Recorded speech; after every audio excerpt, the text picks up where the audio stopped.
Hello dear students, how are you. Maths की पाठशाला में आपका हार्दिक स्वागत और अभिनंदन करता हूं। मैं विपिन कुमार मिश्रा। आज आपके लिए बहुत ही इम्पोर्टेंट टॉपिक जो कि क्लास 11th के फिजिक्स का चैप्टर है, second chapter, motion in straight line. Motion in straight line का बहुत ही इम्पोर्टेंट टॉपिक है। Derivation of equation of motion by calculus method और by method of integration. By method of integration बोला जाए या बाई कैलकुलस मेथड बोला जाए, यही इम्पोर्टेंट मेथड है आपके क्लास 11th में। तो और कंपटीशन के पॉइंट ऑफ व्यू से भी। तो चलिए फर्स्ट इक्वेशन ऑफ मोशन हम लोग स्टार्ट करते हैं। फर्स्ट इक्वेशन ऑफ मोशन, तो जैसा कि आप लोग जानते हैं कि कोई भी मोशन स्टार्ट होता है तो उसकी इनिशियल वेलोसिटी u लेते हैं और फाइनल वेलोसिटी v लेते हैं। इनिशियल टाइम t 0 है और फाइनल टाइम t पर मोशन फिनिश हुआ। फिर इनिशियल पोजीशन 0 और फाइनल पोजीशन s ले लिए। अब हम ये जानते हैं दोस्तों कि एक्सेलरेशन इक्वल्स टू होता है rate of change of velocity. Acceleration equals to क्या होता है? Rate of change of velocity. तो इसी को जैसे हम लोग delta v by delta t भी लिखते हैं, लेकिन इंस्टेंटेनियस जब इसमें लिमिट होती है, when delta t tends to 0 means समयांतराल बहुत, टाइम इंटरवल बहुत शॉर्ट हो, तो उसमें ये डिफरेंशियल कोफिशिएंट जैसे बन जाता है dv by dt, rate of change of velocity with time. अब ये dt इधर मल्टीप्लाई में कर दें, तो dt मल्टीप्लाई में कर देंगे तो dv इक्वल्स टू हो जाएगा a dt। दोनों dt मल्टीप्लाई में ट्रांसफ़र करके हमने क्या किया, dv equals to a dt। अब दोनों साइड हम इंटीग्रेशन करेंगे, integrating both the sides, integral dv और a कांस्टेंट है, वो इंटीग्रल के बाहर आ जाएगा, a dt। फिर इंटीग्रल की लिमिट पड़ेगी, तो इनिशियल जैसे यहाँ वेलोसिटी के रिस्पेक्ट में, तो जैसे दोस्तों बायो के बच्चों को ये बहुत प्रॉब्लम होती है कि इंटीग्रेशन है क्या, तो वो लोग इस चीज़ को साइड में हम बता रहे हैं। जैसे आपने 9th 10th में पढ़ा था सिग्मा एक्स क्या होता है दोस्तों? सम ऑफ डेटा। वही अगर डेटा बहुत स्मॉल हो, कोई dx बहुत स्मॉल क्वांटिटी हो, तो ये समेशन ही है। इंटीग्रेशन का मतलब होता है समेशन। इंटीग्रल dx क्या है? छोटी छोटी क्वांटिटीज़ का सम है। तो यहाँ पर हम लोग वेलोसिटी के रिस्पेक्ट में कर रहे हैं। बच्चों यहाँ पर आपको दो फॉर्मूले याद रखने पड़ेंगे। एक तो याद रखना पड़ेगा x to the power n का इंटीग्रेशन क्या होता है? x की पावर n का इंटीग्रेशन होता है x to the power n plus 1 upon n plus 1। इसी फॉर्मूले को हम लगाएंगे, तो इससे डायरेक्ट रिजल्ट निकलता है कि 1 का इंटीग्रेशन जब करेंगे x के रिस्पेक्ट में तो x आएगा, क्योंकि 1 को हम लिख सकते हैं x की पावर 0 और x की power 0 plus 1 upon 0 plus 1 x आ जाएगा। और अगर x का इंटीग्रेशन करेंगे तो यहाँ x की पावर 1 है, तो x की पावर 1 प्लस 1 2 हो जाएगा अपॉन 1 प्लस 1 2, तो एक्स स्क्वायर बाई 2 हो जाएगा। तो यहाँ पर देखिए दोस्तों 1 और 1 का इंटीग्रेशन v के रिस्पेक्ट में, और लिमिट क्या है? वेलोसिटी के रिस्पेक्ट में इंटीग्रेशन कर रहे हैं, तो इनिशियल वेलोसिटी u और फाइनल वेलोसिटी v, ये इंटीग्रल की लिमिट है, इसको बोलते हैं डिफिनिट इंटीग्रेशन। और यहाँ पर क्या है? यहाँ 1 का इंटीग्रेशन करना है t के रिस्पेक्ट में, तो टाइम t वाली लिखिए, इनिशियल टाइम t 0 है और फाइनल टाइम t है। यहाँ 1 का इंटीग्रेशन हम v के रिस्पेक्ट में, जैसे 1 का इंटीग्रेशन x के रिस्पेक्ट में करेंगे तो क्या होगा? 1 का इंटीग्रेशन x के रिस्पेक्ट में करेंगे तो x ही होगा, तो यहाँ 1 का इंटीग्रेशन v के रिस्पेक्ट में करेंगे तो v होगा, लेकिन लिमिट हम लगा देंगे इनिशियल u और फाइनल v। फिर a तो कांस्टेंट था, इंटीग्रल के बाहर आ गया। 1 का इंटीग्रेशन t के रिस्पेक्ट में करेंगे तो 1 का इंटीग्रेशन t के रिस्पेक्ट में t ही होगा और लिमिट रहेगी 0 से t। अब जब इंटीग्रेशन हो जाता है तो उसके बाद अपर लिमिट रखते हैं, v की जगह v ही रखेंगे और बीच में एक माइनस लगा के v की जगह u रख देंगे। और यहाँ पर टी की जगह पहले टी रखेंगे अपर लिमिट टी और फिर माइनस लगा के टी की जगह 0 रख देंगे। तो ये हो जाएगा v इक्वल्स टू यू, यहाँ माइनस में इस साइड ट्रांसफर करेंगे तो u plus a t. v equals to u plus a t is the first equation of motion. बच्चों आपने इसको क्लास में 9th क्लास में भी पढ़ा है मोशन चैप्टर में, लेकिन वहाँ पर आपने इसको किस मेथड से किया था? बाय मैथमेटिकल मेथड से प्रूफ किया था और बाई ग्राफिकल मेथड से किया है। 11th में भी ये मेथड्स हैं, लेकिन इसके अलावा एक नया मेथड है, मेथड ऑफ इंटीग्रेशन या कैलकुलस मेथड, वो आज हम लोग इस क्लास में क्लियर कर रहे हैं। तो ये first equation of motion derive हो गया कैलकुलस मेथड से। अब सेकंड के लिए कहाँ से स्टार्ट होगी? तो सेकंड के लिए दोस्तों स्टार्ट करेंगे हम लोग v equals to d s by d t. जैसा कि आप जानते हैं कि वेलोसिटी क्या होती है? Velocity is the rate of change of displacement with respect to time. Velocity is the rate of change of displacement with respect to time. D t इधर मल्टीप्लाई में कर देंगे तो डी एस की वैल्यू क्या होगी? डी एस की value हो जाएगी वी डी टी, लेकिन v की वैल्यू हम क्या रख सकते हैं? u प्लस ए टी रख दीजिए।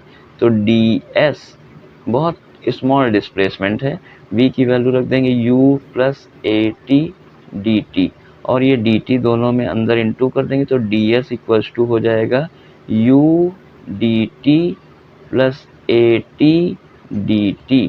फिर दोनों साइड इंटीग्रेशन कर देंगे तो इंटीग्रल डी एस, u तो कांस्टेंट है इनिशियल वेलोसिटी बाहर आ जाएगा, integral D T plus a constant है बाहर आ गया टी डी टी। फिर यहाँ देखिए किसके रिस्पेक्ट में इंटीग्रेशन कर रहे हैं?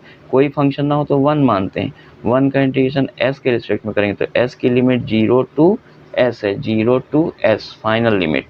इनिशियल यहाँ टाइम के रिस्पेक्ट में 1 का इंटीग्रेशन करना पड़ेगा तो लिमिट रहेगी टाइम की 0 से t, और यहाँ पर t की पावर 1 का इंटीग्रेशन t के रिस्पेक्ट में कर रहा है तो टाइम की लिमिट रहेगी 0 टू t। फिर 1 का इंटीग्रेशन s के रिस्पेक्ट में, जैसे 1 का इंटीग्रेशन x के रिस्पेक्ट में करते हैं तो x आता है, और x की पावर 1 का इंटीग्रेशन करते हैं तो x स्क्वायर बाई 2 आता है, x की पावर n+1 अपॉन n+1 के फॉर्मूले से। तो 1 का इंटीग्रेशन क्या हो जाएगा? 1 का इंटीग्रेशन s के रिस्पेक्ट में s हो जाएगा, और लिमिट क्या है? 0 टू s। फिर इक्वल्स टू u और 1 का इंटीग्रेशन क्या होगा? t के रिस्पेक्ट में t, और लिमिट है 0 टू t, और प्लस यहाँ a, t की पावर 1 का इंटीग्रेशन क्या होगा? t की पावर 1+1 मतलब t स्क्वायर बाई 2, और लिमिट है 0 टू t। पहले अपर लिमिट रख देंगे तो s की जगह अपर लिमिट s की जगह s ही रखेंगे, फिर माइनस लगा के s की जगह लोअर लिमिट 0 रख देंगे। ये डेफिनेट इंटीग्रेशन यूज़ हो रहा है। और फिर u और t की जगह पहले t अपर लिमिट रखेंगे, u t माइनस फिर लोअर लिमिट 0, और इसी तरह से यहाँ पर a पहले अपर लिमिट रखेंगे t की जगह t स्क्वायर बाई 2 और माइनस फिर t की जगह 0 रखेंगे तो ये 0 बाई 2 0 हो जाएगा। फिर ये आपका बन गया s equals to u t plus half a t square, s equals to u t plus half a t square. ये सेकेंड इक्वेशन ऑफ मोशन बन गया। अब हम लोग देखते हैं थर्ड इक्वेशन ऑफ मोशन में। तो थर्ड इक्वेशन ऑफ मोशन है, जैसे आप जानते हैं एक्सेलरेशन इक्वल्स टू होता है d v by d t, rate of change of velocity with respect to time. लेकिन थर्ड इक्वेशन ऑफ मोशन में आप जानते हैं टाइम नहीं होता, तो टाइम हटाने के लिए क्या करेंगे? यहाँ डी एस से मल्टीप्लाई और डी एस से डिवाइड कर दिया, डी एस से मल्टीप्लाई और डी एस से क्या किया दोस्तों? डिवाइड कर दिया। तो एक्सेलरेशन इक्वल्स टू, अब इसको रीअरेंज करेंगे तो d v by d s अलग कर लीजिए और d s by d t अलग कर लीजिए। तो यहाँ देखिए d s by d t क्या होता है? Rate of change of displacement with respect to time, जो कि वेलोसिटी है। तो ए इक्वल्स टू हो जाएगा v d v by d s. D s यहाँ डिवाइड में है, उस साइड जाएगा तो मल्टीप्लाई में, तो a d s equals to VdV, AdS equals to VdV। Now integrating both the sides, दोनों तरफ इंटीग्रेशन कर देंगे, a कांस्टेंट बाहर आ जाएगा और यहाँ s के रिस्पेक्ट में कर रहे हैं तो s की लिमिट क्या है? इनिशियल 0 फाइनल s, और 1 का इंटीग्रेशन s के रिस्पेक्ट में करेंगे, और v को v के रिस्पेक्ट में ही करना है, और लिमिट v की क्या है? वेलोसिटी की इनिशियल u और फाइनल v और VdV। अब इंटीग्रेशन करते हैं तो 1 का इंटीग्रेशन s के रिस्पेक्ट में क्या होगा, 1 का इंटीग्रेशन s के रिस्पेक्ट में s ही होगा और लिमिट रहेगी 0 to s। और v की पावर 1 है तो v की पावर 1 का इंटीग्रेशन v के रिस्पेक्ट में v²/2 हो जाएगा और लिमिट u to v। पहले अपर लिमिट रखेंगे s, फिर माइनस लगा के लोअर लिमिट s की जगह 0, फिर यहाँ v की जगह v ही रहेगा v²/2 माइनस लोअर लिमिट रखेंगे u²/2। तो as इक्वल्स टू आ गया v² minus u² upon 2, LCM ले लिया, 2 इधर मल्टीप्लाई में करके u² इधर प्लस में भेज देंगे तो v² equals to u² plus 2as। इस प्रकार से दोस्तों ये आपका तीनों इक्वेशन ऑफ मोशन हो गया बाय कैलकुलस मेथड या bye integration method, by method of integration. तो इसमें आपको खास करके यही बातें बार बार याद रखनी पड़ेगी कि इंटीग्रेशन क्या होता है। इंटीग्रेशन इज द समेशन, एकदम सिंपली। बायो के बच्चे जो है बहुत इससे वो होते हैं कंफ्यूज कि ये इंटीग्रेशन क्या कौन सा है। तो ये मैथमेटिक्स में कैलकुलस में हम लोग डिफरेंशिएशन और इंटीग्रेशन पढ़ते हैं जो कि फिजिक्स में बहुत ही एप्लीकेबल है। डिफरेंशिएशन हम लोग क्यों करते हैं, डिफरेंशिएशन इसलिए करते हैं क्योंकि वो रेट ऑफ चेंज होता है। डिफरेंशिएशन क्यों करते हैं, क्योंकि वो रेट ऑफ चेंज बताता है।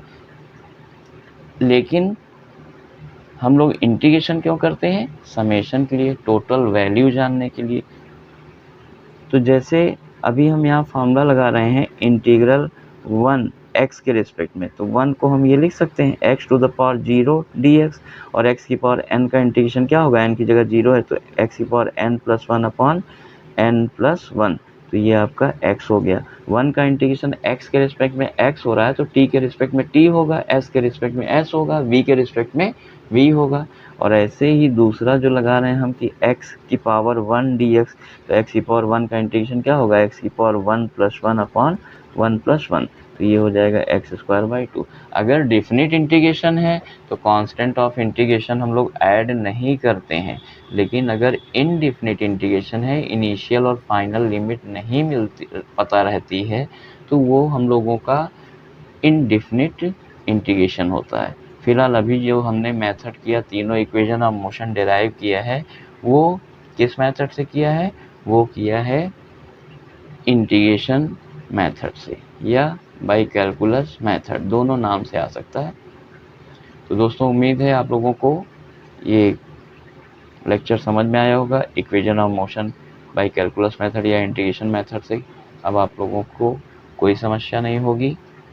और इसी तरह हमारे आगे की वीडियोस को आप लोगों को जल्दी से जल्दी पाने के लिए ज़्यादा से ज़्यादा सपोर्ट करें, लाइक करें, शेयर करें और हमारे चैनल को सब्सक्राइब कर लें, जिससे कि जितने भी टॉपिक्स हमारे होंगे सब आपको टाइम पर नोटिफिकेशन मिलता रहे।